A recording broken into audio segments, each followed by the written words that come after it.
Hello friends, welcome to அன்புள்ள சிநேகிதி YouTube channel. So இந்த வீடியோல வந்துட்டு கண்டிப்பா எல்லா பெண்களும், அதாவது பிரெக்னன்சிக்காக ட்ரை பண்றவங்களும் இல்லைன்னா ரீசெண்டா பிரெக்னென்ட் ஆயிருக்குன்றவங்களும் கண்டிப்பா தெரிஞ்சுக்க வேண்டிய விஷயம் அது என்னன்னா எக்டோபிக் பிரெக்னன்சி.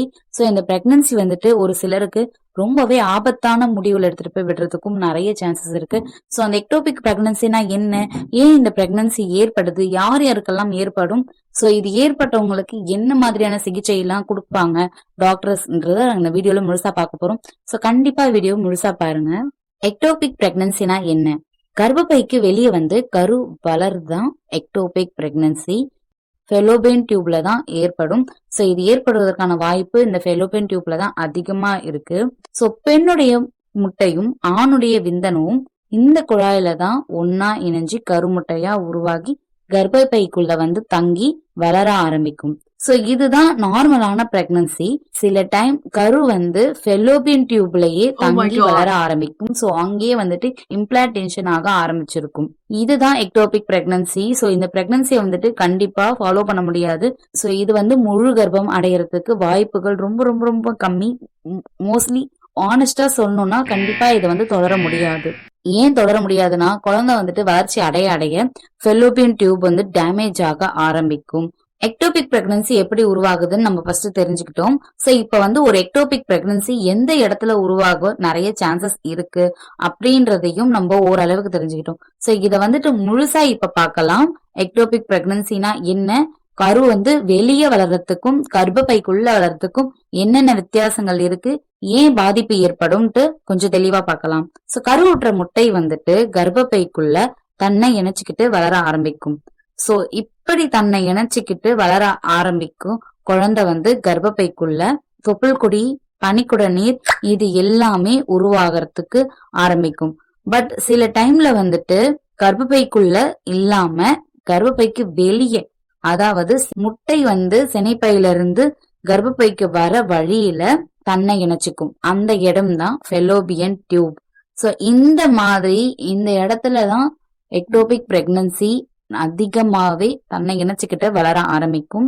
எக்டோபிக் பிரெக்னன்சி ஏற்படுறதுக்கான காரணங்கள் என்னென்னலாம்னா, இதுக்கு முன்னாடி உங்களுக்கு எதனா எக்டோபிக் பிரெக்னன்சி கர்ப்பம் இருந்திருந்தாலோ, அப்படி இல்லைன்னா ஃபெலோபியன் குழாயில எதனா சிகிச்சையோ அறுவை சிகிச்சையோ செஞ்சிருந்தாலும், அதே மாதிரி ஒரு 35 வயசுக்கு மேல பிரெக்னென்ட் ஆகிறதுக்கு ட்ரை பண்றவங்களுக்கும் இது ஏற்படுறதுக்கான சான்சஸ் நிறைய இருக்குன்னு சொல்றாங்க.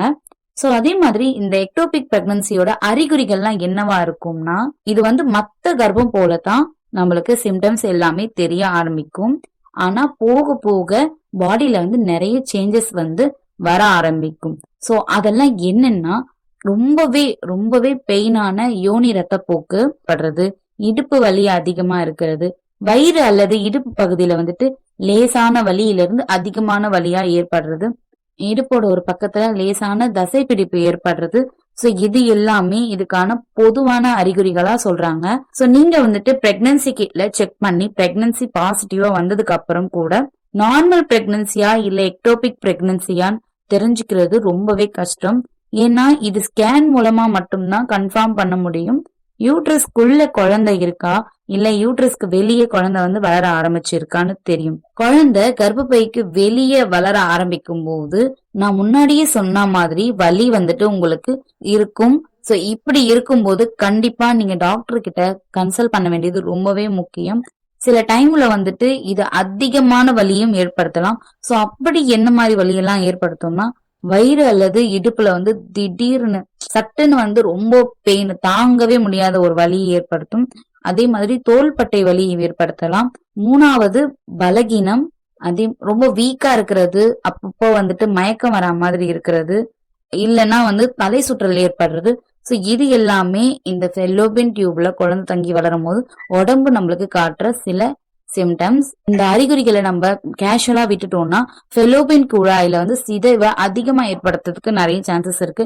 சோ இந்த சிம்டம்ஸ் எல்லாம் உங்களுக்கு இருக்குன்னா கண்டிப்பா நீங்க ஒரு டாக்டர் கிட்ட போய் செக் பண்ணி ஒரு ஸ்கேன் எடுத்து கண்டிப்பா குழந்தை வந்துட்டு கர்ப்பப்பைக்குள்ள இருக்காங்களா அப்படின்றத கன்ஃபார்ம் பண்ணிக்கோங்க. எக்டோபிக் பிரெக்னன்சி எந்த வழியிலாம் டாக்டர்ஸ் வந்து கண்டுபிடிப்பாங்கன்னா, கண்டிப்பா இதுக்கு வந்து ஸ்கேன் தான் ரொம்பவே முக்கியம்.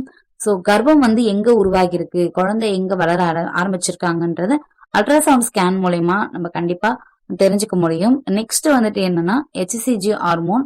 சோ கர்ப்ப ஹார்மோனுக்கான ரத்த டெஸ்டையும் டாக்டர்ஸ் வந்து கண்டிப்பா அவங்களை எடுக்க சொல்லுவாங்க.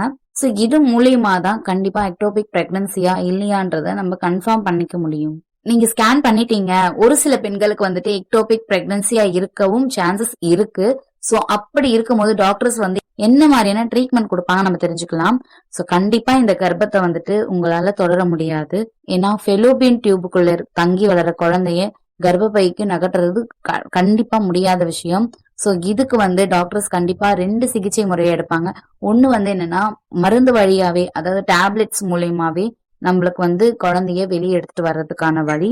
அப்படி இல்லைன்னா இது ரொம்ப சிவியரா இருக்குன்னா கண்டிப்பா வந்துட்டு உங்களுக்கு ஒரு சர்ஜரி மாதிரி நடக்கவும் சான்சஸ் இருக்கு. சோ உங்களுடைய பாடி கண்டிஷனை பொறுத்து தான் டாக்டர்ஸ் வந்து டிசிஷன் எடுப்பாங்க.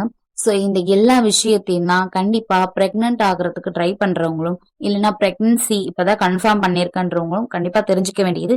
அதே மாதிரி இதுக்கு முன்னாடியும் உங்களுக்கு வந்து இந்த எக்டோபிக் பிரெக்னன்சியால உங்களுக்கு எதனா டிஸ்கம்ஃபர்ட் ஏற்பட்டிருக்கு, கண்டிப்பா நீங்களும் அடுத்த வாட்டி பிரெக்னன்ட் ஆகும்போது இந்த இஷ்யூஸ் எல்லாம் இல்லாத மாதிரி இருக்கா, ஏன்னா முன்னாடியே நம்ம பாத்துக்கிறது நம்மளுக்கு ரொம்ப நல்லது. இந்த வீடியோ உங்களுக்கு ரொம்பவே யூஸ்ஃபுல்லா இருந்தா வீடியோக்கு ஒரு லைக் பண்ணுங்க, என் சேனலை சப்ஸ்கிரைப் பண்ணிக்கோங்க. ஸோ தேங்க்யூ ஃபார் வாட்சிங். இது யாருக்குன்னா தேவைப்பட்டதுன்னா அவங்களுக்கும் கண்டிப்பா ஷேர் பண்ணுங்க.